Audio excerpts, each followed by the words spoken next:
Formula E, round 3. And a move from Southeast Asia to South America. Punta del Este, the glamorous resort playground on Uruguay's southern coast.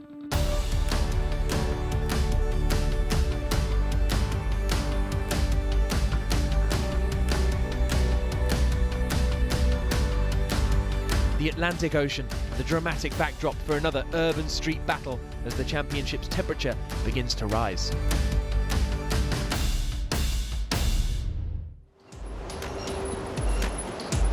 It's time for qualifying here in Punta del Este, the little peninsula that sticks out underneath the city of Maldonado. Uruguay, South America, the venue for the third round of the FIA Formula E Championship. My name is Jack Nichols. Alongside me here in the commentary box is Dario Franchitti, and what a wonderful, wonderful place this is for a race. Absolutely glorious weather today, a picture-perfect day on the Uruguayan coast, and the air temperature is 22 degrees, the track temperature is 30 degrees, and the humidity at 81%. And we have had a very entertaining couple of sessions so far, 2 free practice sessions, and this circuit, which initially on paper looked like being a bit boxy, a bit chicane, hairpin, actually is very, very quick, very, very exciting for the drivers, and very, very spectacular to watch. So hopefully you're going to enjoy the qualifying session that we've got coming up for you. Here is the track. You start down in the bottom left where the FL is, that's the finish line. Then we go anti-clockwise up to the top right of the track and then all the way back down the other way. In fact, we can have a look around the track now. In free practice earlier, we had our onboard camera with Bruno Senna. Bruno spoke us around the lap. And so let's have a little look at a closer look at Karun Chanduk's onboard lap from the session this morning. Okay, coming across the start-finish line, quite a bit of camber. You can see the dust still coming up as we go across the start-finish line, heading towards turn 1. A little bit of energy saving, some lift and coast. Clouting over the curb, need to make sure you don't clip the wall on the exit. Through the fast left-hander, this should be easy flat once the circuit rubbers up. But at the moment, it's a bit of a lift into the 5-6 chicane. Thank you very much, Mr. Heidfeld, getting out of the way nicely. Good driver etiquette as we're heading towards 8 and 9.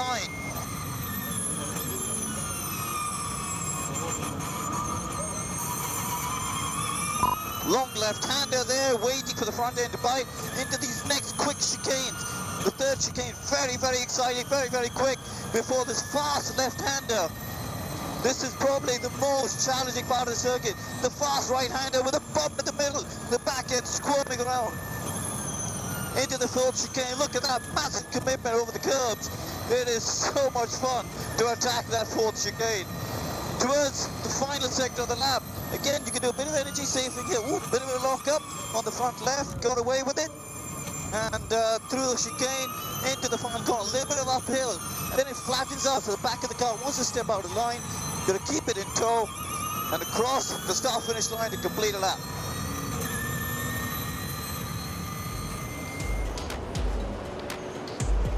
So, an entertaining lap there with Karun Chanduk and Dario Franchitti alongside me here in the commentary box. It's a pretty impressive circuit. Lucas Di Grassi is the man at the top of the championship standings at the moment on 43 points, 3 points clear of Sam Bird in second place. Then we've got Montani, Prost, D'Ambrosio and Chanduk all on 18 points, with Sebastian Buemi in 6th place there, and Nelson Piquet Jr. completing the top 9.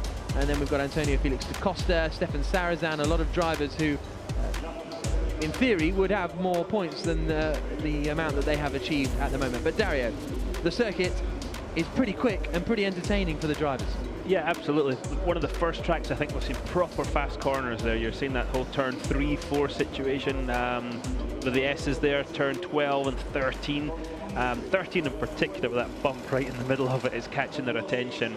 And the 2 chicanes there, turn 10, is pretty quick. So we've just seen Karun Chanduk's lap. Now we can hear from him live with Nikki Shields. Karun Chanduk, we've just been able to watch your onboard lap. Look like you're enjoying it out there. Yeah, it's quite good fun. I mean, the circuit is quite exciting with the higher speeds, and I think that lap was earlier this morning where most of the beach had deposited itself on the circuit, so it was quite dusty. But it's cleaning up. Unfortunately, I'm in Group 1, so I'm back to being track cleaner, like Beijing, which is a bit frustrating. I think here it's going to be worse in Beijing. It did turn out to be too bad in Beijing in the end, but here you could just see the sand even behind us in the pit lane. It's just collecting all over the place. So, but you know, it's a fun track, and temperature's creeping up, isn't it? It's nice to be at the beach, I think, today. It is. Now, it's obviously a long track, and it's going to demand quite a lot of energy. How are you going to manage your power throughout the race? Yeah, we've all practiced it. You know, we've got targets of what we need to achieve. We've all kind of worked out where we need to lift and coast. Looking at other people, I think we've all worked out the same places. So, yeah, we'll see. We'll see. I think it is going to be an energy race, but it depends on safety cars. We've seen a lot of people shunt and a lot of people go off in free practice already, and it'll be an instant safety car here, so that could affect the race. But yeah, we'll see. Good luck for qualifying. Thank you.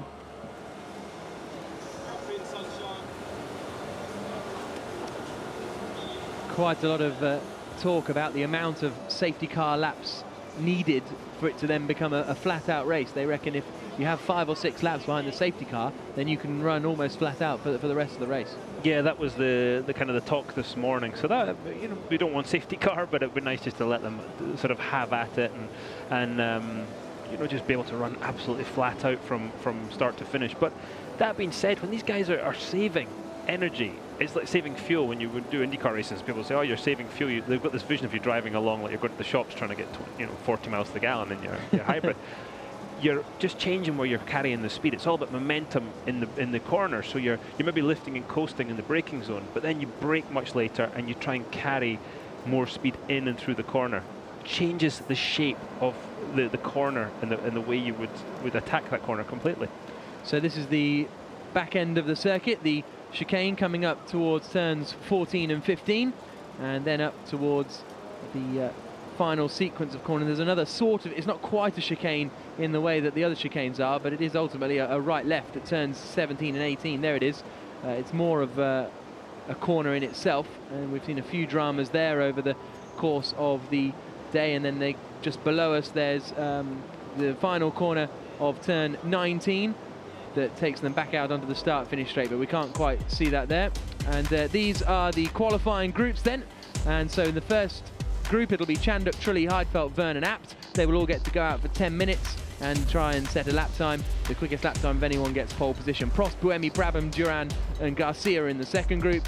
Bird, D'Ambrosio, Senna, Da Costa, Piquet Jr. in Group 3, and Alguersuari, Servia, De Grassi, Cerruti and Sarrazin are in the fourth group.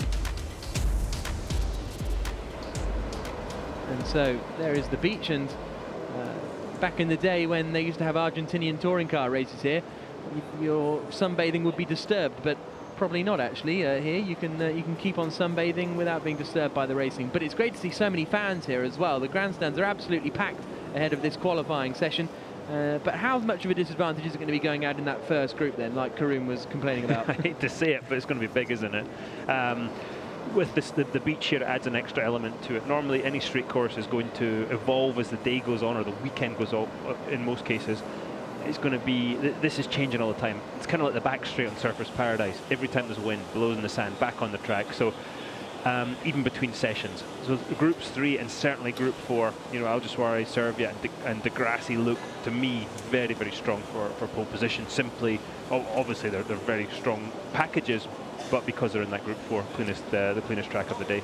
So we've got 4 groups with 5 drivers in. They go out for 10 minutes. They're probably going to have 2 flying laps. It's a bit touch and go, but certainly Venturio Leon we heard saying we think we can get 2 out of it. We'll have to wait and see. If they do 2, they'll go out, do 1 flying lap, then cool down for a lap, and then turn it up again. The cars in qualifying can run at the qualifying power output, which is 200 kilowatts, which is the maximum power output. So that's where the cars will be in qualifying trim. And we can now hear from Jean-Eric Verne, a newcomer this weekend, making his Formula E debut with Andretti. He's talking to Nicky Shields. Jean-Eric Verne, this is going to be the first time you take the Formula E car out for qualifying. What are your expectations?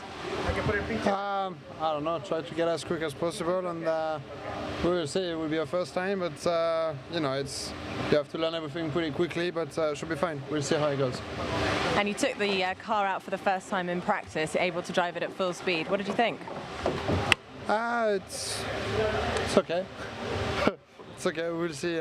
We'll see after quali. Is there a lot to learn? Sorry. Do you have a lot to learn? Yeah, of course. You know, I've done only 2 sessions in that car, so yeah, I've got a lot to learn here.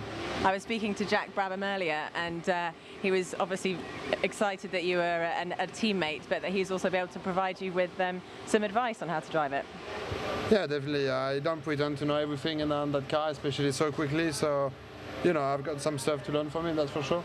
But then I'm sure you can also provide him with some tips because of your experience in Formula One. Yeah, maybe. Well, good luck. Thank you. And, well, did you used to do that before you got in the car? Exercises like that? You as flexible as Trulli? No. In fact, Tony Kanaan still, when he gets in the car, does a little sort of taking the mickey out of me, pretending to stretch. I would always do that because I didn't want to be first on the track and clean it, so I'd do that for about half an hour. That way everybody else cleaned the track up and I could go out when it actually mattered. So good to hear from Jean-Eric Verne, their teammate of Matty Brabham with the Andretti team. And he has got a lot to learn, but some drivers say, I'm really busy in this car. Some people say, I'm not doing anything. I remember you interviewed Frank Montani in Putrajaya, and he said, I don't really do much. Sam Bird has come out and said, I do more in this than when I was testing the Mercedes F1 car. Yeah, again, I think, I'm not sure if Frank was maybe telling us the full story, because there's a lot, and you can hear it on the radio conversations, the guys are told different maps, different this, different that, all the time. So I think they are very busy in the car, and the engineers are sort of helping them to guide them round because they've got all the data back on the timing stand to have a bigger picture than the driver does. Daniel Abt, sitting in his Abt machine, looking focused, getting ready to go out. He is in the first group. But we have seen qualifying be such a lottery so far this season that if you're not, you know, you can be in the first group, get a clean lap time in, and still end up near the front of the order because, you know, everyone in Group 4 has put it in the barriers.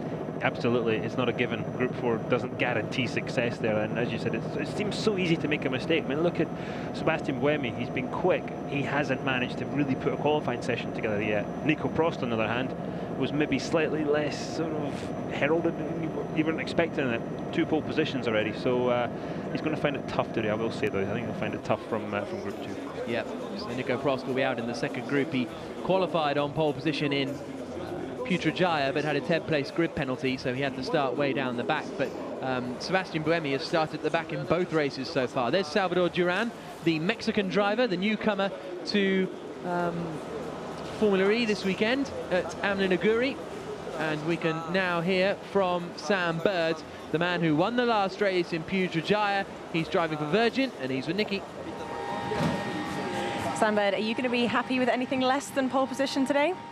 As long as we're up the front, then I think we've got a good chance of having a good race. You know, there's only a certain amount of points for pole. There's far more for winning a race. So as long as we qualify up there and have a good strategy, then we're in the ballpark. And obviously it's a longer race today, so driving technique is going to be key. Absolutely, strategy is everything today. Good luck, thank you. He's not giving anything away there, is he? No, even more, playing the cards even more closer to his chest than usual. Yeah. I think he's fairly focused. I mean, he blew everybody's doors off, let's be honest, in last week. Places 2 through 9 was just an amazing race. Yeah. And Sam was gone. He was on a different planet, so he's got to be feeling pretty confident. And I know Alguersuari was a little taken aback by the pace difference, but he seems to have picked things up this week and figured out some of Sam's tricks. So we've got 30 seconds until the pit lane is open for our first group of drivers, which, to remind you, is Karun Chandok for Mahindra, Jarno Trulli for Trulli, Nick Heidfeld for Venturi, Jean-Eric Verne for Andretti, and Daniel Abt for Abt. So we've got 2 eponymous teams and drivers in our first group, although I suppose it's not named after Daniel Abt, is it? It's named after his father. But anyway, I'm digressing here. There's Karun Chandok getting ready to head out onto the circuit in his Mahindra. And there is Daniel Abt's machine ready to go out as well. There he goes.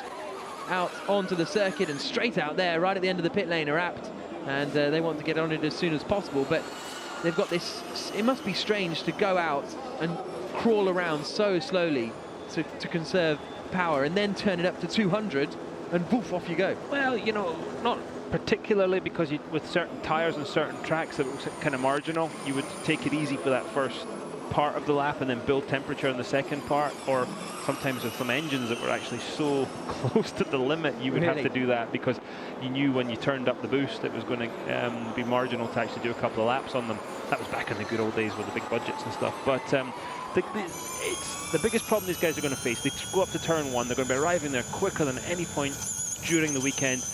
A lot of them are telling me, we just don't know where to brake, we're struggling to find our braking markers, and the braking balance of these cars is a little inconsistent. So there's a certain amount of interpretation going on as they come down there. And the problem is, if you do blow through that chicane, as we've seen with Buemi in Malaysia, you blow through it once, okay, twice, really qualifying is ruined, and it's all over.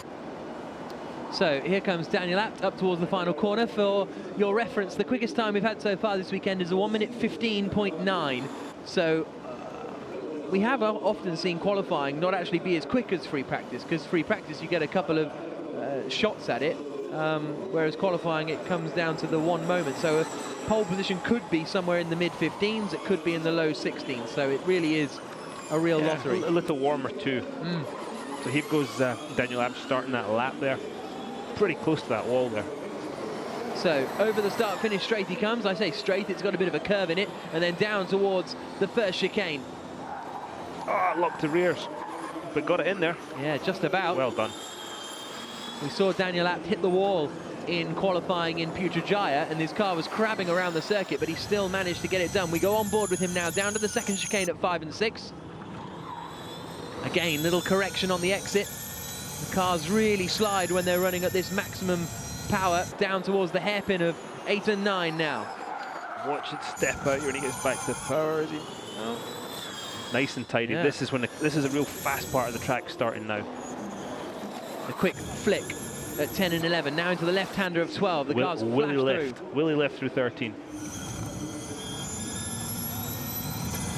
That sounded flat. Oh, maybe a little lift on the exit, but it sounded pretty close to flat. Yeah, this is good stuff from Daniel Abt so far. What's he done? He's done a 22.3 in the first sector. That's not amazing. Jean-Eric Verne is the quickest man out there at 21.6 in sector 1. His middle sector's not quite as strong. So we've got the running clocks up here for Daniel Abt and Jean-Eric Verne. Through the final corner now comes Abt, right up to the wall on the exit. Left a little on the table there in that last corner, I would say. And across the line to do a 16.4. That's a solid time for Daniel Abt. Here comes Jean-Eric Verne, though, kicking up the sand, and he goes quicker, 1:16.263. We've got Karun Chandok out there as well, who isn't quite on the pace. Nick Heidfeld at 21.9. This is a reasonable time for Heidfeld. This could put him towards the top. Across the line, no, third quickest, 0.3 of a second slower than Jean-Eric Verne. So now the question is going to be, are they going to get in a second flyer? Here's Jarno Trulli, one man who can do a single flying lap pretty well. That's an understatement. And he's had a pretty good run actually so far. Across the line comes Trulli, fourth quickest, so half a second off Jean-Eric Verne. Karun's struggling there. Yeah, he's a second off Verne. So there's our top 5 up in the left-hand side. That's the order as it stands at the moment. And they'll all now creep around and get ready to hopefully, from their point of view and our point of view, go again for another flyer. The good news is here, there's nobody on a lap. They're all on the same strategy, so they're all crawling around. There's going to be nobody sort of coming upon these cars doing 5 miles an hour. So they're essentially, this would be the equivalent of cooling the tyres off and going for another one. Yeah, absolutely. We have seen occasions where if someone makes a mistake at the first corner, they then crawl around for the rest of the lap. But there is Jarno Trulli. Just had a very good qualifying in Putrajaya in Malaysia a couple of weeks ago. He's lifting up his visor there as he comes around the hairpin at the bottom of the circuit. So once again, it's going to be Daniel Abt who will be the first man to set a flyer. There are the Andretti team. They've got to be pretty happy so far. Yeah, absolutely. A 16.263. There is Daniel Abt creeping up on the right-hand side, and what a great place this is for the race. So that we're in the TV compound, which is the bit right next to the bar at the back of the shot there. It's lovely. It's not the worst paddock I've ever been in my life. So out of the final corner comes Daniel Abt. Across the line comes him, but this is Jean-Eric Vergne coming around the final corner then. And set up there for that exit. Here we go then, on board with Jean-Eric Vergne, the French former Formula 1 racer. You can see he's got 200 kilowatts he's using over on the right-hand side on the brakes for the first corner. Well, he got it in there nicely. No drama at all. Nice exit. Oh, did he hit the wall there? I think that was... Let's see the steering wheel here. I think he got the wall. I'll tell you what, he's brave though. He just kept the foot in through the fast chicane. If this, that might be a result of hitting the wall in the corner where he's been a little bent out of shape. Now he comes down towards the hairpin at 8 and 9. What's his first sector time? He's still done a 21.7 in the first sector. If he did hit that wall, that's pretty impressive. Daniel Abt has matched that as well. He will go through the quick chicanes. There we go. And now here comes the right-hander. Now we can even watch the throttle as well. Driver flat. Which means we tell everybody it's flat. Wow. He's going Look quickly. how much curb he used there. Really quick in the middle sector as well. He's 0.4 of a second quicker than his own time at the moment. So this is very good, hot stuff from Jean-Eric Vergne. Little lock up at the left front. That doesn't seem to cost him too much time. Final corner now. Here's Abt across the line, and he does a 1 minute 16.5. So he doesn't improve. You'll be disappointed. What can Jean-Eric Vergne do? Across the line comes the Frenchman for Andretti, and it's a 1 minute 16 Very dead. impressive. So he improves. Still not the quickest time we've had out there. Hopefully we can... If you cool the car for the third lap. Okay, so Jean-Eric Vergne being told over team radio, if you cool the car, you can get a third lap. Here comes Nick Heidfeld, meanwhile. Stepping out there last corner. Are we going to see an improvement from him? Across the line comes the Venturi car. He jumps up to second place. I'd love to see the right rear of Jean-Eric Vergne's car to see if he had hit that wall. Yeah. There's Chandok across the line. He improves and goes third, so he's now quicker than Daniel Abt. But if Vergne can get a third lap in, does that mean everyone can get a third lap in, or have Andretti just been very clever? We'll wait and see. Trulli slowing down. 2.5 minutes to go, pretty much. We've got enough time to really take it easy through this lap, and then... oh, I think he did hit it. Oh, I think he did. Let's have a look at it again. So I just understeered into it. Yeah, it wasn't even... The back end stepped out. Nope. He just got a little greedy, as they say, on the exit, but great lap. And the bravery, I mean, you've just done that, so you know the suspension's probably bent, and then you go into a flat-out series of corners and don't lift. Michael's sort of praising his driver there, but also thinking, I've got to buy more parts. Michael's very impressed with him. Really? When you can pull a driver of the talent of Jean-Eric Vergne into your team at short notice, you're going to take it, aren't you? You're going to take that chance to stick him in there. That was Jean-Eric Vergne being told that he had 2 minutes to go before the checker flag came out, so there's no rush in getting around to the start line. Looks like everybody's going for 3. Yeah, this is good stuff. So 1.5 minutes left of this first qualifying segment. The 5 cars out there are Vergne, Trulli, Heidfeld, Chandok and Abt. Jarno Trulli's jumped up to second quickest, actually. We go on board with Daniel Abt as he comes out of the final corner and across the line. That's the timing line there, a couple of meters after the start line, down into the first corner. That's much neater from Abt. Very neat. Just on the edge of locking the rears all the way in. Through the S's, down towards the second chicane at 5 and 6. It's this third lap you tend to get greedy on, you know, you think you've got a couple in the bank, I'm going to just push that a little bit harder, and you'll see them just locking up a little bit more and little mistakes being made. He's done a good first sector. He's a 1/10 of a second up on Jean-Eric Vergne at 21.7. Jean-Eric Vergne comes through and, well, he's quickest as well. In fact, he's gone quicker. Jean-Eric Vergne at 21.6 in sector 1. So the Frenchman really getting into the groove. We're still on board with Daniel Abt as he comes through 13. Little bit of a lift, really working. Yeah, car's just on the edge of the rear sliding. A couple of 1/10 of a second down on Vergne. What's Vergne doing? That's his running clock at the bottom right of the screen now. 47.5 in the middle sector. Things are looking good. He's 3/10 up now. He could be about to set the fastest lap time that we've seen so far today. Daniel Abt into the final corner, understeering like anything. Missed the apex by about 3 days there. Here he comes across the line then. Will it be an improvement? Yes. but not a particularly great lap. Here comes Jean-Eric Vergne into the final corner. Can he improve? Can he get into the 15s? Here he comes for Andretti towards the line, and it is a 1 minute 15.4. Fantastic lap. 15.408 from Jean-Eric Vergne, but we've still got quick guys out there. Jarno Trulli's done his personal best in the first sector. Here comes Nick Heidfeld for Venturi. He's going to come across the line. It's not been a strong lap from him, a 16.2, but slower than he's gone before.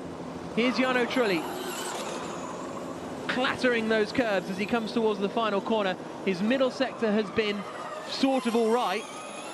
So this will pretty much, he's currently provisionally second, 0.8 of a second slower than Vergne. Across the line he comes now. He does improve by 1/10 of a second, but remains in second position. Jean-Eric Vergne, 0.7 of a second quicker than anyone else. That's bloody impressive, isn't it? At this point, Michael Andretti's feeling very, very smart, having put him in the car. And I mean, let's be honest, it looks like a dress rehearsal that he's thinking, if this guy's available, I want him in my Indy car as well as my Formula E car. And got to see. Thanks for everything so far. He sounds happy with the car. Yeah, absolutely. Thanks for everything he says to the team. A great start to the weekend. That was very, very impressive.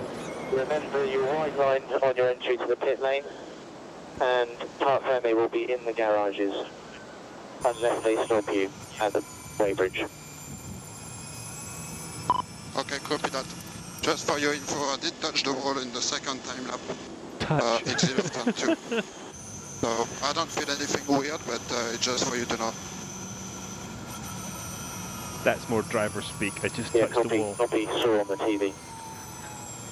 Yeah, I don't think they could have missed that one, Andretti. No. So Jean-Eric Vergne coming back into the pits, waving to the fans. That's good to see. And we can now hear from Michael Andretti, and he must be reasonably pleased with his new boy. Let's hear from him. He's with Nicky. Fantastic time from Jean-Eric Vergne. Are you pleased with your new recruit? Very pleased. He did an awesome job. You can tell how he learned every lap, and you know, the last lap he really put it together, and purple in all the sectors, which is always nice to see. So it'll be interesting to see how much being in the first group's going to hurt us or not, and see if we have a shot at the pole. But I think we're in the top 3 probably, so real happy with that. It looked like he sort of slightly touched the wall there, although he definitely didn't stop him. But was there any damage onto the car? No, obviously not, because he did that on his second lap. So he did his quickest lap on his last lap, so didn't hurt it any. So which is good. Yeah, you know, when you're on these tracks, you got to be playing it right to the edge, and a little tap here and there is not a big deal. You could definitely see that. Well, good luck for the race. Thank you. Did he ever say that to you? He's changed his tune since I drove for him. So here's a replay of Jean-Eric Vergne, just using all the road and a little bit more. He carried so much momentum through that second part of that chicane, didn't he? So Jean-Eric Vergne, the quickest man of the 5 drivers we have had out there so far. And so those are the provisional standings, with 5 drivers completing their qualifying segment. But the track will, in theory, get cleaner. But that time from Jean-Eric Vergne is going to be tough for anyone to beat. Trulli second at the moment, Heidfeld third, Abt fourth, Karun Chanduk down in 5th place, a second away from Jean-Eric Vergne, and so that's going to be a difficult one, I think, for Karun to... he's going to be starting low down the order. He doesn't look happy. I don't know what's going on there, because we spoke to him this morning after first practice, and he seemed, you know, upbeat and ready to go, and I don't know what's going on.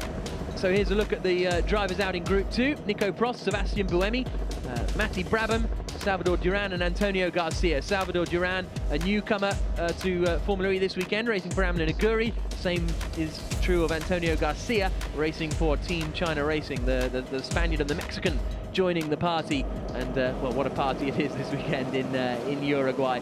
And there's Nico Prost and Sebastian Buemi, both out in Group 2. We may well not see Nico Prost on pole position for the first time this year. Yeah, his record in qualifying has been just incredible. You've said about Salvador Duran, Antonio Garcia. Garcia had a really tough morning, took 2 rear wings off the Team China car. One of which I really don't think was his fault. Duran just getting used to being back in a car. It's been a while, and these, the Formula E cars are quite an unusual thing to drive. They slide around a lot more. There's all kinds of things you've got to relearn. So he's had a tough baptism this morning, which shows and proves the job that Jean-Eric Vergne has done even better. So a little bit of team radio there coming from the French team there at Edams. There's Antonio Felix da Costa. He'll be going out in the third group in a few moments' time, but we are now green for this second group. So out goes Nico Prost for Edams. Then the white and blue car is Matti Brabham for Andretti. And then the second blue and yellow Edams car is that of Sebastian Buemi. And this will be very, very interesting to see whether they can match Jean-Eric Vergne's time, because Vergne now has, I mean, that's the benchmark set right there, a 1 minute 15.408. What have these guys got? He's made a statement, hasn't he? Yeah, absolutely. Possibly to Red Bull, I think is who the statement's directed at, but into this... well, there's a gentleman here that might see that loud and clear. Absolutely, Mr. Helmut Marko is here. I think he's a doctor, actually. Dr. Helmut Marko. He's a doctor, yeah. And doctor of what? I don't know. We'll find out. We'll find out. We'll get Nicky to interview him. Yeah, we'll ask him what's doctor of. So there is, well, a bit of discussion at the rear of the second car of Nico Prost. Yeah, they're separating the gearbox and everything. I wonder what's going on there. There does seem to be a bit of concern there. Maybe Nicky can have a look into that as they reattach it now. So hopefully it's not too much of a drama for Nico Prost. There is Antonio Garcia, who's now heading out onto the circuit a little late. Yeah, he's almost a lap down there. I'm not sure what's going on there. As I said, he had a tough morning. Yeah, and I think he just needs to try and keep, first of all, between the walls this next session. His normal mount, the Corvette, is probably the most different car from a Formula E car you could possibly imagine. He did lose two rear wings on both of the cars this morning, so maybe they were just a little bit delayed getting it all back together. So here's Sebastian Buemi out on the circuit in the Edams car. The man who is lurking down in 7th place in the championship at the moment, despite being one of the favourites coming into the season. We go on board with him. His first sector time at 21.7. That's not a bad start. Don't forget that Jean-Eric Vergne essentially built up to that lap time over 3 quick laps. You can really hear the tyres, can't you, as he wrestles it round that hairpin. Just here when they get slightly over the limit of the tyre, he goes through this first of the fast chicanes here. Then we've got the whole 12-13 area, which is a really bravery part of the track. Here he comes through the right-hander. Look at that bump. You can even see it from the helicopter view. Yeah. Another quick chicane and then braking for the tight chicane there at 17-18 coming up. Across the line he comes, 0.6 of a second down now on Jean-Eric Vergne, so losing time in the middle sector, locks both of his front wheels into the final sequence of corners. Easy to lock the rears here into this last corner, miss the apex. He got out of there quite nicely.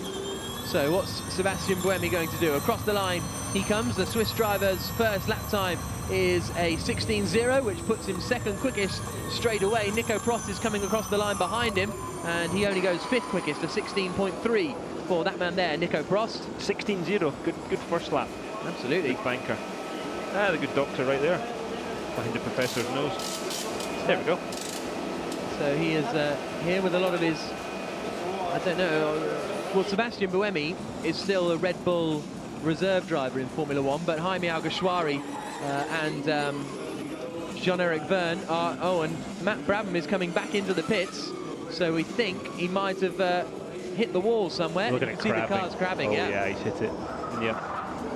And he's done that on his first flying lap, so he won't have set a lap time, so this will be unfortunate news for Matti Brabham if he can't get out there again. As he comes into the pit lane now. Build right there. Here's Antonio Garcia then for Team China, taking over the car from Ho Pin Tung, who did the first 2 rounds. Garcia down towards the hairpin at 8 and 9. Has to run as much speed as he possibly can in there. Long corner, a lot of time spent in that corner. So he can gain a couple of miles an hour through the middle, looking good. So Buemi's gone 2nd quickest, Prost went 5th quickest, and Salvador Duran went 8th quickest. Those are the guys that have set lap times so far. This is Antonio Garcia's first time out there on the circuit to set a quick lap, and he's got a couple of Edams to get past. Well, Prost just compromised Garcia's lap there by forcing him onto the bad part of the track right before turn 13, the quickest corner of the track. So Garcia's good reason to be a little upset there. Looks like he's almost backed it off a little bit. Yeah, I think he has, hasn't he? Yeah, he's probably thinking he lost so much through that section with turn 13 in it because of the Edams car, forcing him offline. Yeah, so Garcia goes for it again. full speed across the line, and he'll come across the line to do a 22.4, which will put him in front of Matty Brabham at least. As they come through the first chicane now, let's have a look back at Matty Brabham also. It's the quick chicane here. Yeah, that's one for to frighten the cameraman, isn't it? Yeah. If you're going to do it there, let's see. Oh, God. Yeah. So that's on the exit of 10 and 11. That's going to leave a mark. Yeah. Hopefully it hasn't damaged the gearbox in the Bellhausen area, because as hard as he hit it there, that could cause some bigger problems. Sebastian Buemi has just gone fastest of anyone in the first sector. This is Nico Prost, his teammate, who is just on his first sector now. So we'll see what lap time. He's the 21.7, so he's 0.2 of a second slower than Buemi. So Buemi is the man who's to watch, although Nico Prost is quite entertaining, locking up his wheels, coming down into the hairpin. He willed it in there though, didn't he? He got it in there pretty well. Buemi now through the middle sector. He's 1/10 of a second down on Jean-Eric Vergne. It's very, very close between the two former Toro Rosso racers. We're watching Nico Prost, but now we're on board with Buemi. Oh, double lock-up. He's on the bad part of the track too now. Yeah. Just when the car's unloaded there a little bit, just locks up and got on the dirt. So the rest of the lap's going to be compromised, unfortunately. So let's see what lap time this is going to be. He's still in second place. His middle sector wasn't particularly great either. Across the line he comes, and it's a 15.8, so still improves, but still 0.4 off Jean-Eric Vergne. What might have been. Absolutely, but he may still have one more lap to squeeze out of his Edam's car. Across the line comes Nico Prost. Any improvement for him? Yes, he goes third quickest. Only less than 0.5 of a second slower than Buemi. So Prost and Buemi right together in terms of lap time. But Buemi has the advantage at the moment. They're still going to have one more lap out there. Antonio Garcia at the moment is 8th quickest. Salvador Duran is 9th quickest. There's our provisional top 6. We're on the second group of 4 in qualifying here for the third round of the FIA Formula E Championship. This is the beach in Punta del Este in Uruguay. This is Salvador Duran.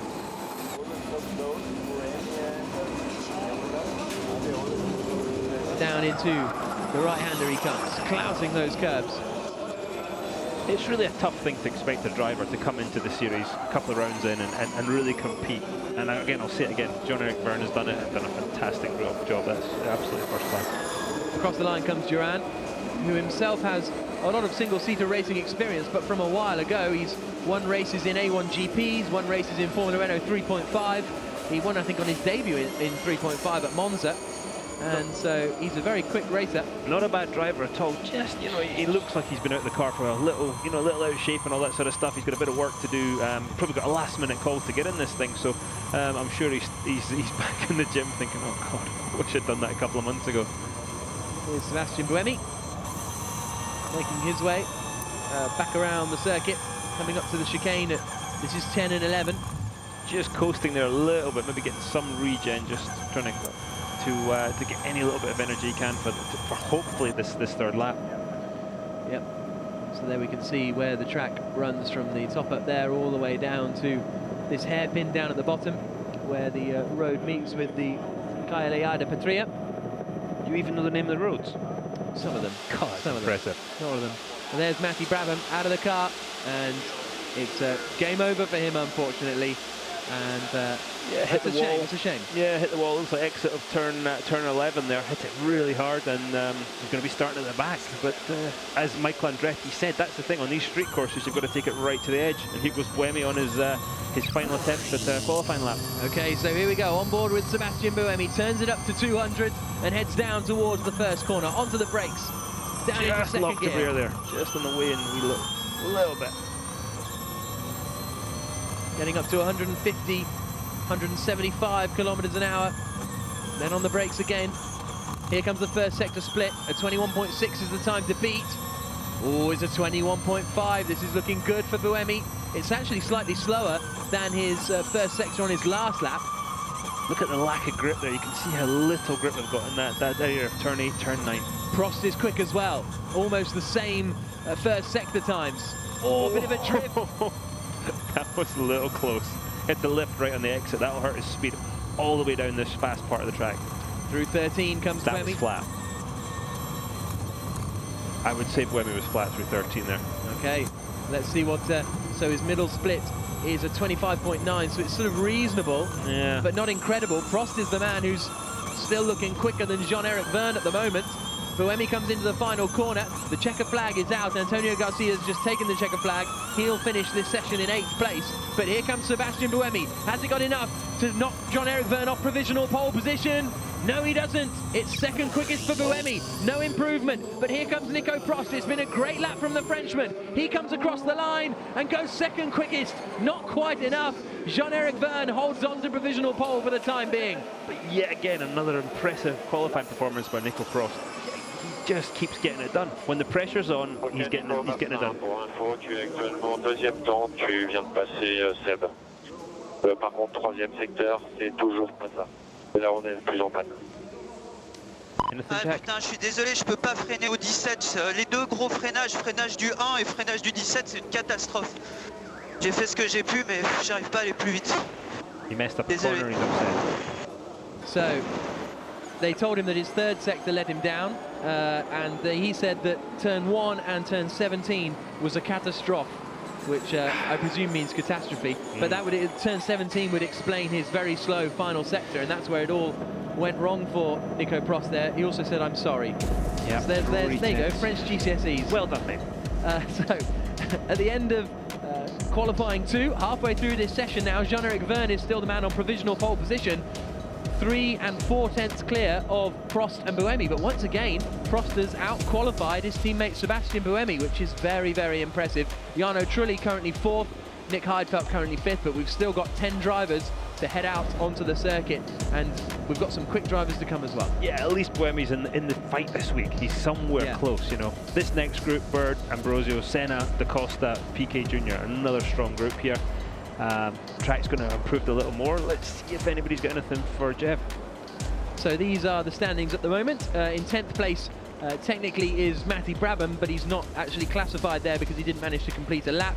Sam Bird is yet to go out. He'll be going out in the next group, in fact, along with some of the other drivers. But at the moment, it's Jean-Eric Verne, 15.408 for Andretti. What a inspired addition he has been to Formula E and the Andretti squad. Great to see so many fans here watching the action.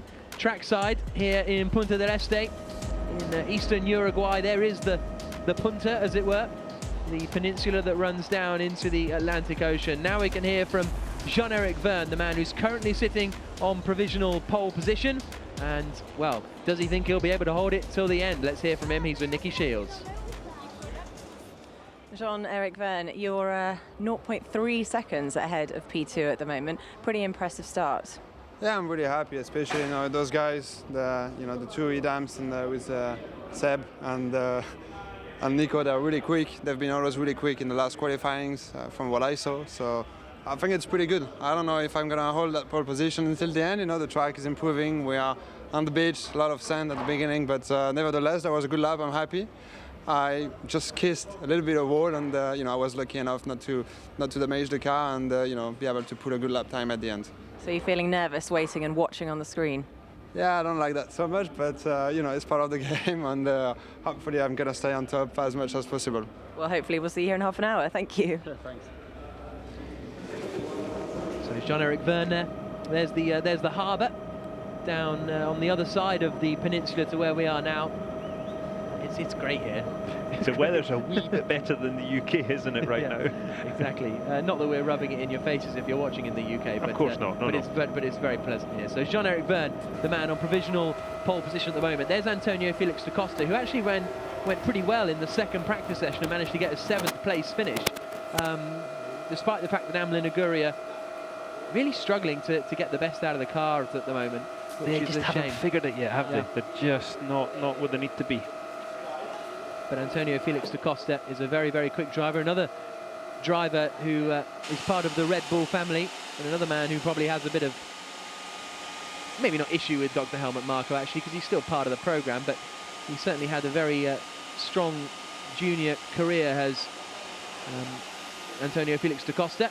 Red Bull have helped a lot of drivers. I mean, come up through the ranks. They really have, but they are very aggressive with their strategies, and a slight mistake or whatever, and you're out. And it seems, but it is great because, and you realise that this year when they announced the Toro Rosso drivers, for example, and your Red Bull drivers, they're getting drives on merit. which isn't, you know, always the case these days in motorsport. It's nice to be able to say, oh yeah, it's great that these two have got the seats because they're really quick. Yeah, look at Daniel Ricciardo. Yeah. He's gone right the way through, and is in my opinion, the future world champion. Okay, Wouldn't have done it without yeah. Red Bull. You heard it here first, folks. So out onto the circuit for Group 3 of Formula E goes Sam Bird, Jerome D'Ambrosio, Bruno Senna, Antonio Felix da Costa and Nelson Piquet Jr. And so they too will have 10 minutes to do what is looking like 3 laps being the norm. One thing I noticed there in the Amlin car, most cars today with the quick corners are running full downforce. The Amlin car looks like the rear wing is still laid back on it, which is probably costing them a bit of issue in the quicker corners. So there is Bruno Senna with the very distinctive helmet coming through the hairpin at turns 8 and 9. Discussions in the Mahindra garage. There's Nelson Piquet Jr. in Team China. Then there's Bruno Senna in Mahindra. And everyone just biding their time now to get to the start-finish line and just winding it up. They're trying to get some heat in the tyres, but not use all the energy. They want to use energy when it counts. So they're just getting ready to start that lap here any second. Oriol Servia getting ready there. There's Rog, the Formula E doctor on the left-hand side, who saved my life in Malaysia, pretty much.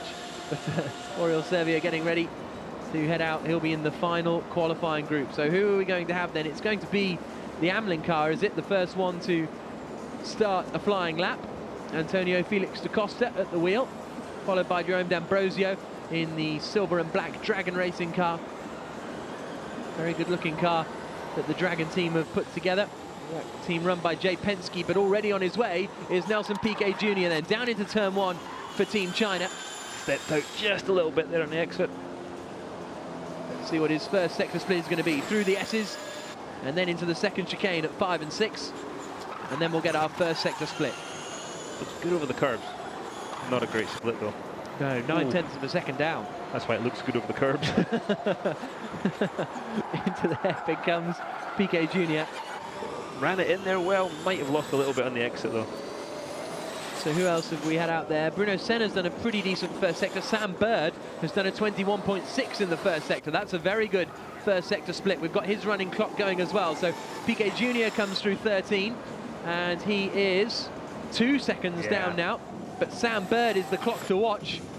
Oh, he's 7/10 down now, so it's fallen away from him in the middle sector for Sam Bird. Oh, he's got hopefully another couple of goes at it. Da Costa's done a decent first sector, a 21.9. Bruno Senna's middle sector is pretty decent as well. I don't think any of these guys are going to, or maybe Sam Bird, but I don't think they're going to challenge Verne. I think we could see battles for top 5 here as Piquet Jr. comes across the line in 10th place. Sam Bird comes across the line. We've got a yellow flag out there in the final sector of the circuit, I think, and Sam Bird hasn't come across the line. So what has happened to Sam Bird? That's the big question. There's Bruno Senna out there, but the red flag has gone out. Let's see if we can get some camera on the that last sector. And there he is. Yeah. That's turn 17. Sam Bird's gone straight on, locked up all 4 wheels by the looks of it, and gone straight into the barriers. So the race winner from Malaysia. As he got closer to those barriers, the brake pressure increased and they probably just locked them all up. That's he's out of the car as well. Well, what a turnaround for Sam Bird. His teammate Jaime Alguersuari crashed in qualifying in Malaysia. There is his teammate just down there to the bottom of the shot. But well, that'll be frustration for Sam Bird and the Virgin team. Hopefully he hasn't done a proper job on it like Alguersuari did in Malaysia. I wonder if he could drive it back. Yeah, potentially. Well, here we go, on board with Bird. Goodness me, this is going to be a bit scary, isn't it? There we go, through the chicane. Get ready to duck, everyone. Up towards turn 17. Here we go, and he's... yeah. He tried to carry the speed, but locked. It looked fairly late. Yeah, look at the mark he's left there. Yeah, he's just trying to hustle some speed. Yeah. He's looking for every little bit. I wonder why he didn't drive it back. Maybe there's some damage we can't see. It doesn't look that damaged. Maybe they're not. Oh, they look at the front. Yeah. I don't know what I'm talking about. Front suspension's towing in quite a bit there. So concerned. There's Alex Ty, the team boss at Virgin, there in the middle, and he looks very concerned, predominantly because his racing driver Sam Bird is going to be starting right towards the back of the field after that, and such a shame after his strong performance in Malaysia. Talk about the highs and lows of racing, you see it right there. I will say it's going to be fascinating watching Sam Bird coming from the back, because his performance was such in the race in Malaysia that he can have a strong run today, and I think anything's possible. Absolutely. So the session will restart in about 30 seconds time. Pretty windy, which makes a difference here with the speeds and everything, depending on whether it's a tailwind, a headwind, but also blows a load of sand onto the track. So when people arrived on Wednesday and they were saying it was pretty much a sandstorm, it got so windy that the sand was just blowing in everyone's faces, and so that did cover the circuit. It's sort of getting cleared up now though, to a certain extent. As we see the circuit, there's the pit lane garages there, and the garages themselves aren't actually level with the start-finish straight, which is a little bit unusual. And then we've got the VIP area, and all around the centre points really of Punta del Este. It's really superb. Green flag is out then, so the other thing to take account of then is those drivers, none of them will have set a representative lap time in that session yet, have they? But they will have used one full power lap. So now I think they're only going to get 2 full power laps. Would they get 2 full power laps, or will they get 1? Because they've had to come in, wind it all back up again. Yeah, well, we'll find out. We shall find out in the next 6 minutes or so. So who have we got out there then? Bruno Senna. Bruno Senna did get a lap in actually. He's in 5th place, Bruno Senna, with a 1 minute 16.2. So that was a good job. Nelson Piquet Jr., Jerome D'Ambrosio and Antonio Felix Acosta, none of them got a lap in. So Senna is slightly ahead of the game compared to these guys, because he's already set a representative lap time. Yeah, he must have been ahead of Sam Bird, because you know, you've got the situation. These guys have used 3/4 of a lap of power to get to a red flag. Yeah. So doubly frustrating for them right now. Actually, Piquet Jr. had set a lap time as well, but it was very slow, 2.5 seconds behind John-Eric Verne. So looks like Piquet Jr. is going to be the next will be the first man out on circuit, but Bruno Senna really is the man to watch in 5th position at the moment, and he's one of the, I'd say now that, well, him or D'Ambrosio really are going to be the 2 that can attack for the front of the grid. Across the line then comes Piquet Jr., but there out of the final corner comes Bruno Senna. Across the line comes the Brazilian, and let's see what he can do in his Mahindra. Down towards the first corner. Nice and neat, really neat getting in there. Now through the S's, which are pretty much a straight line before throwing it left at what is turn 4. Little step out there. Good first section. Only a 1/10 and a bit down. Here he comes, and 0.3 of a second down on the quickest first sector from John-Eric Verne, and it's a little snap oversteer right in the middle. A 21.9, yeah, so it's not ideal for Senna through the chicane. Piquet Jr. is coming through the second sector split, and he is 0.7 of a second down now. So Piquet Jr. might be able to get up sort of into the top 8 here. It's possible. Not a pole run, is it? There's our top 3 at the moment: Verne, Prost, and Buemi. But yeah, it's not going to be pole position for any of these guys. Felix Acosta actually has done a good first sector at 21.7. But let's see what we've got for Bruno Senna then. Into the final corner. I mean, the thing is sliding around. Look at, right on the limit of the rear grip there.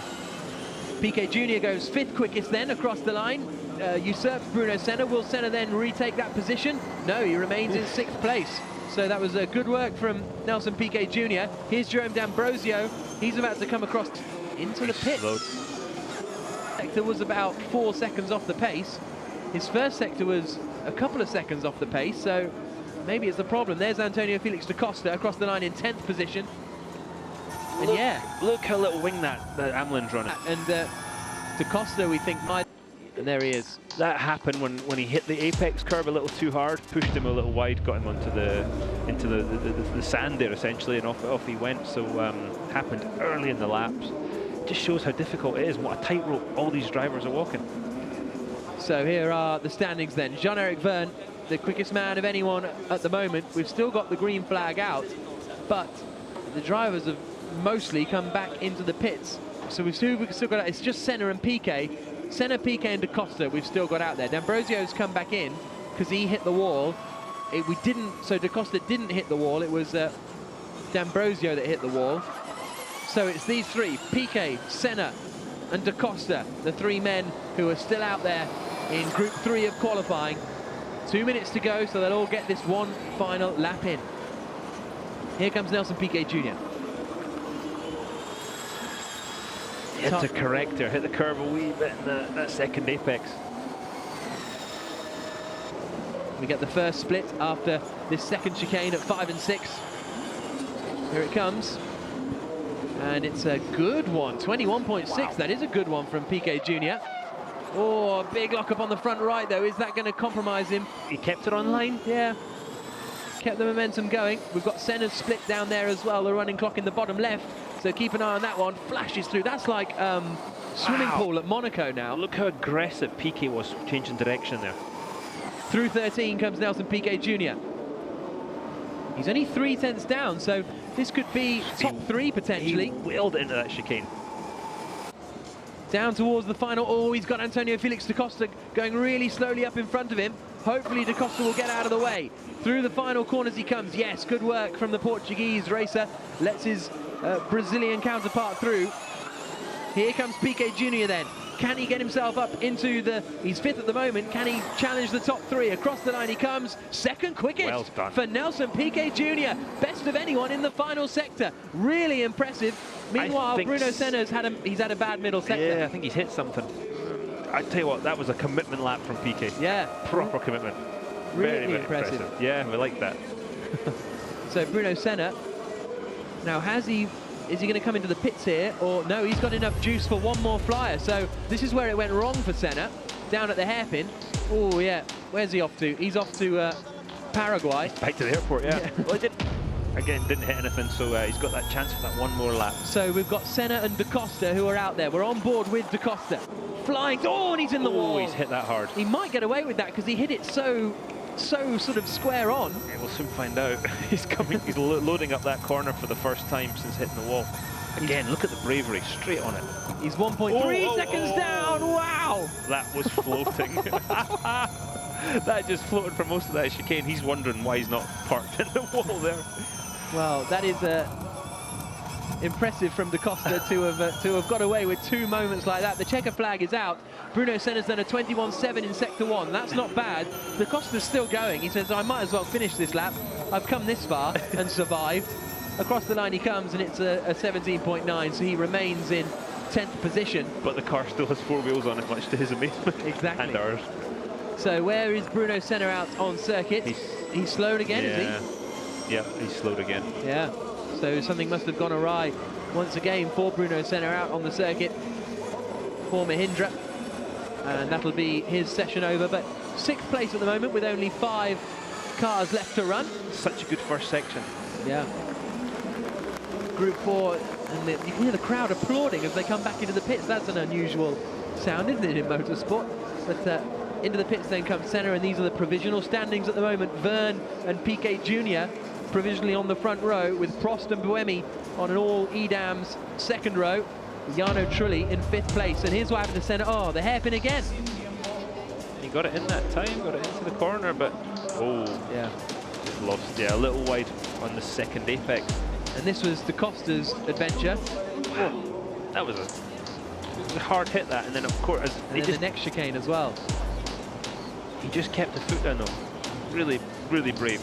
You just never know what damage will be done. Or see, this is the first one. That's just a little kiss, but then the next chicane's the action one. Those guys are enjoying it, but then there's the I wanted to see their faces on the next one. Yeah, exactly. Well, here's a look at the provisional standings then. Jean-Eric Verne currently sitting on pole position. Nelson Piquet Jr. 2nd quickest for Team China Racing. Then it's the EDAMS guys in 3rd and 4th. Trulli 5th, Senna 6th. Heidfeld, Abt, Chanduk and da Costa completing the top 10 at the moment. And we still have 5 drivers left to go out. Jaime Alguersuari, Oriol Servia, Lucas de Grassi, Michela Ceruti, and Stefan Sarazan. Actually, Stefan Sarazan's been very quick today, so he'll be one to watch out for as well. But it's Da Costa completing the top 10. Who's your money on, Jack? Vern, I'm going to stick with Vern. I think he's going to stay there. I thought you said de Grassi earlier. Well, I've changed my mind. Oh. Antonio Garcia in 11th place. Salvador Duran, 12th, the last men to complete a qualifying time. So, we can now hear from Nico Prost, currently in 3rd place. Will he be there come the end of the session? That's the thing to watch out for. He's with Nicky. Nico Prost, it looks like you've met your match. Another Frenchman has taken pole position, but you're still clinging on to 3rd place. Yeah, I mean, you cannot get pole every time. I did a really good lap at the end. It was more or less the maximum I can do, but Jean-Eric was quicker, and Nelsino now is very fast also, but we'll see the race. But I'm still happy, you know, I'm still more or less there, and we'll see the race, but you cannot get pole every time. It looks like the drivers are really, really pushing today to keep up the momentum, but obviously then accidents are occurring. Yes, it's a very nice track. I'm, to be honest, very positively surprised. Yesterday after the shakedown, I thought, it looks a bit bizarre, but actually it's really good. Very challenging again, but very different from Putrajaya also. Yeah, I mean, it's really hard to find how much you can push because the limit, the walls are really close here.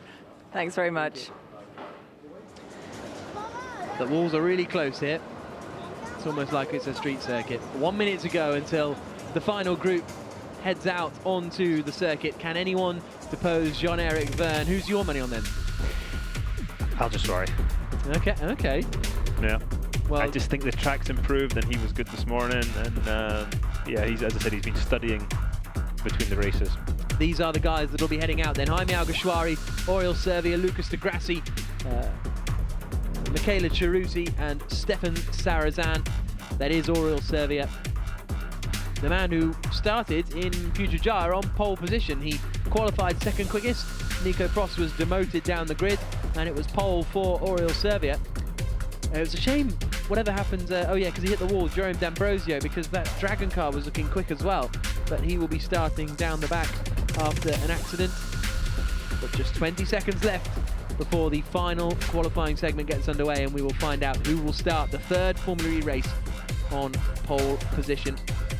And there are the top 3 at the moment. I think if this shows anything, it shows if you can get a banker lap in there, you've got half a chance of getting, you know, a couple of places up the grid. Even if you're a second and a bit off, you're still, rather than some of the guys have had mistakes on those first laps, it really puts you at the back if that's going to happen. So you need to just get that first banker lap and then have at it. Well, we've seen that with Karun twice this year now. In Beijing, he was out in the first group and he thought he did a rubbish job, but he ended up starting in 5th position. And the same here, he wouldn't have been particularly happy, I don't think, to be a second off the pace in that first group, but he's still looking at getting sort of a top 10 start potentially. So it certainly pays to get that banker lap in. So here's Lucas de Grassi. He's in the Apt car, and he's going to be a man to watch out for. So really, it's any of these in this last group that could take it. Alguersuari, Servia, de Grassi, Sarazan. We've got Michela Ceruti out there as well, who will hopefully recover from an accident that she had earlier on. Just lost the control of the car under braking for the first corner.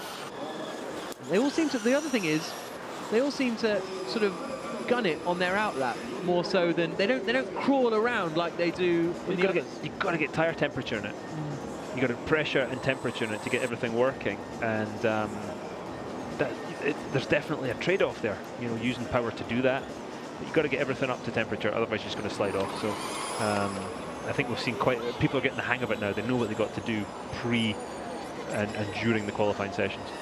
So our championship leader comes out of the final corner, comes across the start-finish line in front of the grandstands, in front of the Emotion Club, then in front of the pit lane garages and the pit lane on the right-hand side, down towards the first corner here in Punta del Este in Uruguay. Lucas de Grassi, the man who won the opening race of Formula E, is now coming down through the S's and towards the second chicane, and that's when we'll get a first split time. A mid-21 is a good first split. A little bit wobbly on the edge there, and he's just under 3/10 down in that first sector. Alguersuari, we've got his running clock going as well. His first sector is good. Very good. Quicker than Jean-Eric Verne's first sector. On lap 1? Yeah, that would be impressive. Let's see if he makes it right the way through. It's easier said than done at this place. Challenging everybody. De Grassi through 13. What's his second split going to be like? 0.6 of a second down. Alguersuari's following him through. He'll be the next car into shot. And Alguersuari, oh, he's just 1/10.5 down. So this is going to be close between Piquet, Verne and Alguersuari at the moment. Here comes De Grassi into the final corner. He's not going to be competing with the front runners at the moment. If he'll be good to get a top 5 after this lap. Across the line he comes, and it is 7th place. But here's Jaime Alguersuari in the wall. Just kissed it. Might just about get away with it. Across the line he comes, and it's 0.6 of a second down. So Alguersuari in that final sector, putting it in the wall. Hopefully the car's okay from his point of view. Oriol Servia comes across the line very slowly, as does Stefan Sarrazin. Is Sarrazin going for another lap, or? I hope not, because Servia just drove in front of him. I think Servia must have made a mistake out there and then backed off by the looks of it. Where is he? He did a 121.3. Yeah, his middle sector was well off, so he then probably backed off in the final sector. Michaela Cerruti has come across the line in 16th. She too is 5 seconds down. So let's have a look at this final corner for Jaime Alguersuari. You're going to see some precision driving here. He just got the understeer. He missed the apex, got into the dust there, got back on the power, understeered, and then you saw it. But I wouldn't be surprised if that damaged it. So there's the standings at the moment. Verne, Piquet Jr., Alguersuari up into 5th place then with that lap time. So that's the top 6 as it stands. The cars will now cruise around on a slow down lap. And Nelson Piquet Jr. having a little interview in the background whilst Nico Prost and Jean-Eric Verne wait to learn of their fate and where they'll be starting the race that gets underway. 3 hours time. They'll be strapped in, and the formation sort of pull forward will be about to start. It's such a quick turnaround. It is. It's a quick turnaround for the drivers. It's a quick turnaround for the mechanics as well. There's just no time to make any mistakes, and you've got to hit the ground running here. It's very difficult with such little time between sessions to make up any kind of deficit. So on board with Jaime Alguersuari up towards turn 17. That's where his teammate ended his qualifying session. You can see him adjusting the dials. That'll be turning it up to 11 and getting ready to boot it out of the final corner. Watch how he sacrifices the entry here to get as straight a line as possible off the exit, to get on the power, and then just as soon as he can. It's an awful long way from that last corner to the start-finish line. Any mile an hour you can. So here we go. We've got the telemetry up on Alguersuari's car. Down into the first chicane. It looked so sort of slow there. Yeah, but it's if you step slightly over that limit, trust me, it looks quick in a hurry when he makes a mistake. Down to the second chicane. This will be the, oh, that was so precise on turning there. That was phenomenal. Nailed the curve. Slightly quicker than Jean-Eric Verne in that first sector once again. We've got De Grassi's running clock going as well. What's his first sector time? A 21.7. That's decent actually in the first sector from De Grassi. A little bit down. He's so smooth, I tell you. This is where Verne's having that sinking feeling. It's not a nice one. He's powerless now. It's all in Alguersuari's hands. Through the right-hander comes Alguersuari. Half a second down now in that middle sector, so things haven't worked out for him there. He might still get one lap out of this after once his lap is completed. Under braking for 17. I think what we're seeing here is just how low the grip level is at this track. You watch how hard they're able to brake. Very, very low grip. So easy to make a mistake. De Grassi goes 8th quickest. Here comes Jaime Alguersuari. I'm not sure if he'll even improve on his 5th position at the moment. Across the line he comes. No, he was 3/10 down on his own time. Here comes Oriol Servia. What's he been doing so far? Not particularly strong as he comes across the line. 1.4 seconds down in 12th place. He's not going to be happy with that. No, so no doubt. They should all get one more lap out of it. Sarrazin as well. So, oh, he's got to be off, and he isn't quite in the wall. I don't know how he's done that, but he's done a full 360, coming down and they look a bit confused as to how that happened. Rally driver, sports car driver, Formula E driver, and now stunt driver, Sarazan. That was impressive. So he must have turned it up. Well, didn't he just finish a lap, though? He just finished a lap where he went sort of 1.4 seconds off. So that's quick enough to have been running at, you know, your full pace. Yeah, and yeah. all of a sudden, I don't get it. wow, he did well. Well, not that I don't know if it was skill that kept him out the wall there or pure luck, but If I was him, I'd call that skill. okay. Well, then he's very skillful to keep it out of the wall. So that means we've got no one out there on a quick lap at the moment. They're all just calming down, ready for the final attack. Essentially on Jean-Eric Verne. Jaime Alguersuari is going to be the main man to attack Verne, I think. They're all drawing breath, ready for that final sprint here. There is a trip further down the coast. If you carry on up here, apparently there's the beach goes on a long way up this eastern coast of Uruguay. Obviously, but but you know what I mean. Like up this right-hand side to the city of Maldonado. Terrifying having a racetrack in a place close to Maldonado, isn't it? Yeah, exactly. Especially a street circuit. Yeah. Who knows what's going to happen? But the fans are certainly enjoying it, and well, they should. They're being treated to some excellent action. So across the line comes Lucas Di Grassi. This is his last chance to improve on 8th position. Down into turn 1.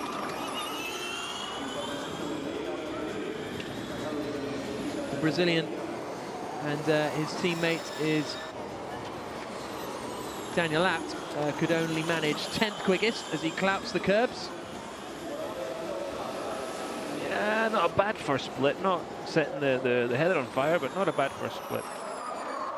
Through the hairpin he comes now. And he is a 10th of a second down. But he's done it was his personal best in the first sector. Alguersuari is a 10th and a half down in sector 1. Lost a little bit in the middle of that chicane there. He's lining up for 13. Now he comes into this. 6/10. Oh, they really throw it into that chicane. It's great, isn't it? I'm amazed how much curb they're using on the way through on that second apex, right over the middle. Yeah, now down into turn 17. I'm kind of disappointed in the Abt cars. They've gone from being nearly sort of the cars to beat.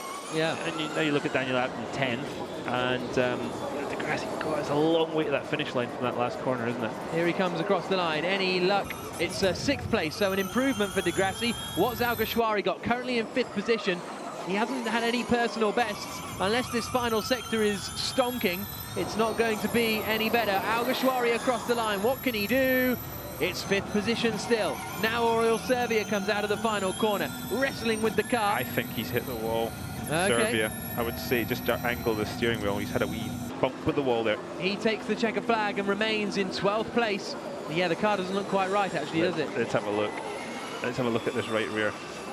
There's Stefan Sarazan. He's come across the line to take the checker flag. 14th, Michele Ceruti, 17th. And so, I think that is Jean-Eric Verne.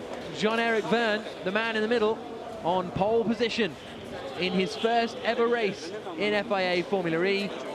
And that'll be that's a bit of an ego boost, isn't it? Oh yeah, he's turn up and had a tough old winter, hasn't he? So good for him. So now let's hear from Jean-Eric Verne, his first pole position in Formula E in his first qualifying session. Jean-Eric Verne taking your debut pole at the very first race. Congratulations. Yeah, thanks a lot. It's nice to be here, nice to have done the pole. I was not really expecting that, but you know, it is pretty good. And what are you going to be hoping for this afternoon? Obviously, you've now got 3 hours to turn yourself around and get race ready. Well, I have no idea what to expect from the race. We will see how it goes. You know, hopefully we can keep the same position, but you know, that will be tough. Those guys have the experience of the race.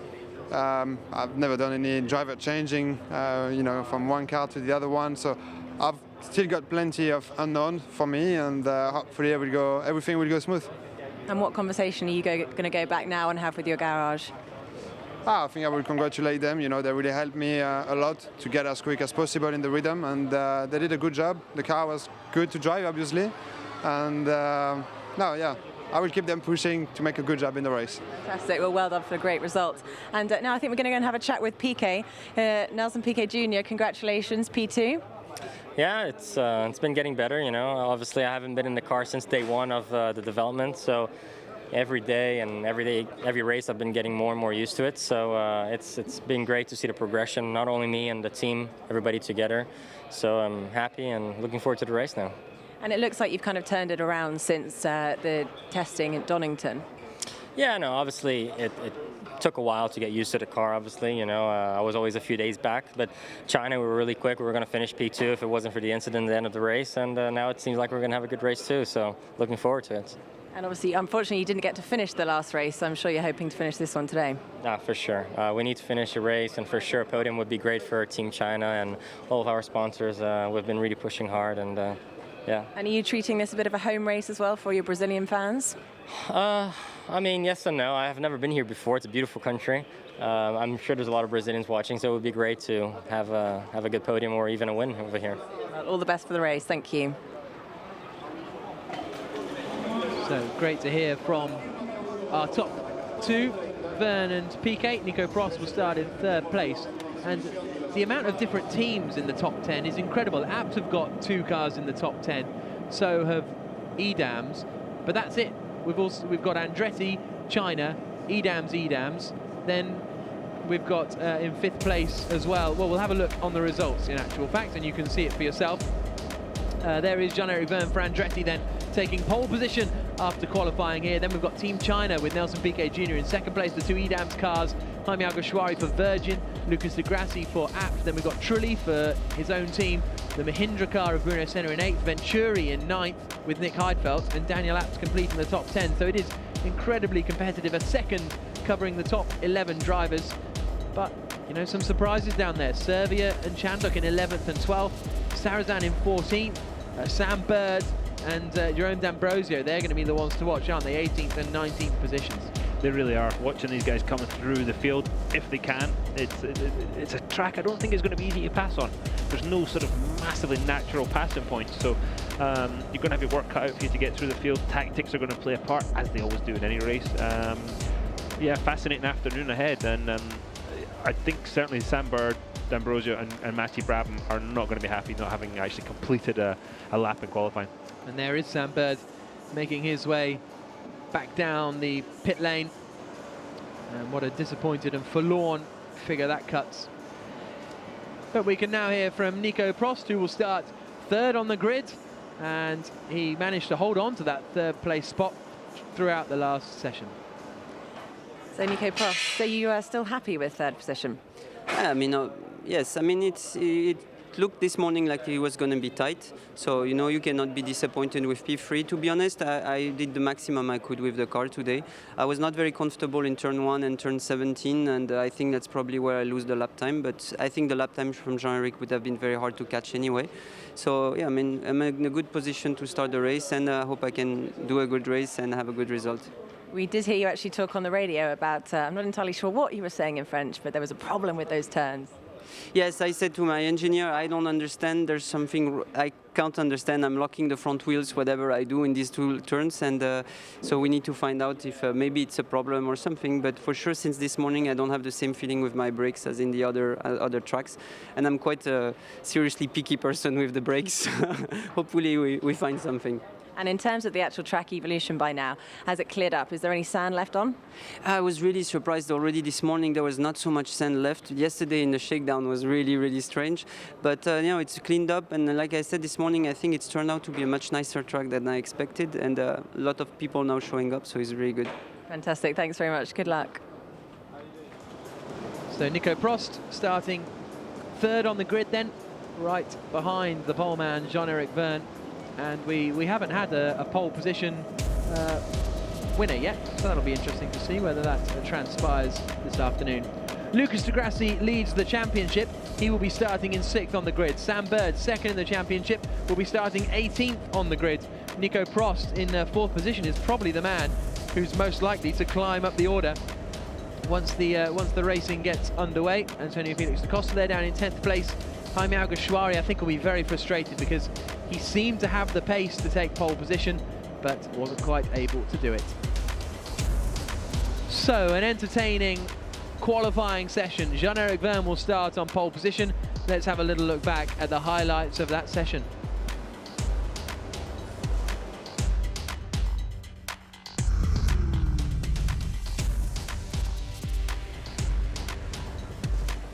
So qualifying got underway, and the first group out were very worried that their lap times would be hindered by the fact there'd be sand on the track and the track wouldn't be in as good condition, but no one really told that to Jean-Eric Vergne.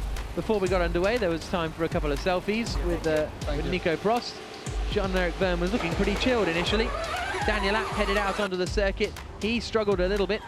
Karun Chandhok, with a lovely little oversteer moment there. Daniel Abt flashing through the S's, and then it was Jean-Eric Vergne who was the quick man in the early stages, coming down into the first chicane. Things were really looking good for the Frenchman. Antonio Garcia was the next man out,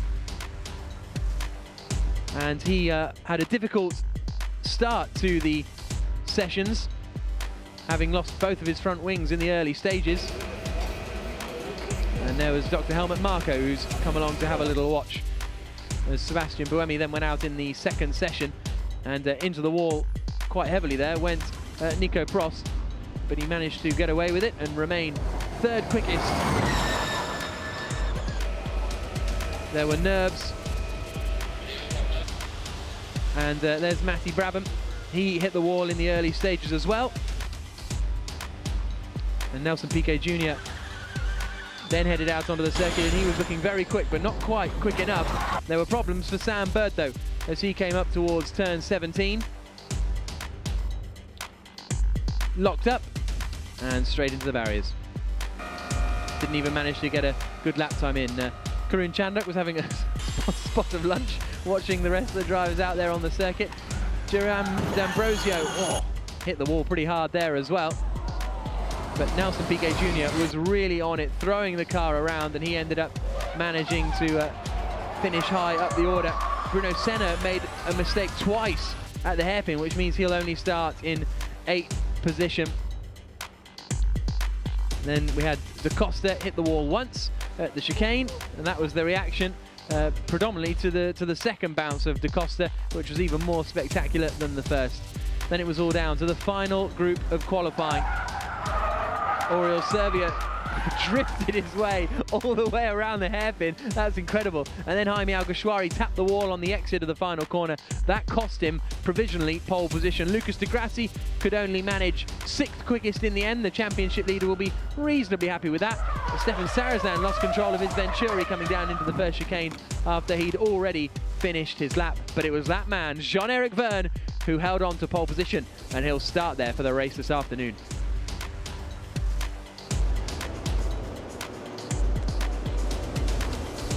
So, well, what an entertaining qualifying session. Dario, let's hope the race is as good. Oh, it will be. It definitely will be today. So easy to get slightly offline here, to make a mistake. They're going to have to go offline to make moves. They're going to have to go into the sand. Yeah, I'm sitting here thinking who's going to win it, and I don't have a clue. I mean, to be honest, I thought if you were in Group 1, you were really in trouble in qualifying anyway, and Jean-Eric Vergne proved me wrong yet again. I think I'm 100% wrong. I think I'll just shut up on that one. There's no point asking you for your predictions for the race later on, but make sure you do join us for the race later on, because it's going to be 31 laps around this circuit, and as we've seen, it's very, very difficult for the drivers, and it's pretty warm out there, and concentration on a street circuit must be incredibly important, especially on a street circuit. Yeah, on a road course, I mean, the concentration in any type of racing is very important, and if you move slightly, lose your concentration slightly, get slightly offline, there's a penalty to be paid. On a street course, as we've seen today, it's almost immediate, so there'll be a lot of drivers a bit worried about this afternoon, I think. So the third round of the FIA Formula E Championship will be coming up later on this afternoon. 3 hours from now, the race will be underway. From myself, Jack Nicholls, Dario Franchitti, and Nicky Shields down in the pits, make sure you join us for the third round of the Formula E Championship in Uruguay.